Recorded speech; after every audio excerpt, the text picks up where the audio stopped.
السلام علیکم ورحمۃ اللہ وبرکاتہ۔ بسم اللہ الرحمن الرحیم۔ قبرستان میں داخل ہونے کی دعا۔ صحیح مسلم حدیث نمبر 975۔ نبی اکرم صلی اللہ علیہ وسلم صحابہ کرام رضی اللہ عنہم کو قبرستان میں داخل ہونے کی یہ دعا سکھلایا کرتے تھے۔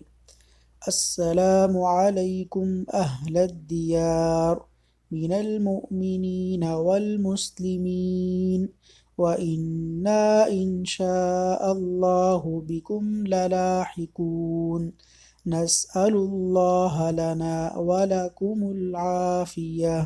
ترجمہ: اے شہر خموشاں کے باسیوں، اہل دیار مومنوں اور مسلمانوں، تم پر سلامتی ہو۔ ہم انشاءاللہ آپ سے ملنے والے ہیں۔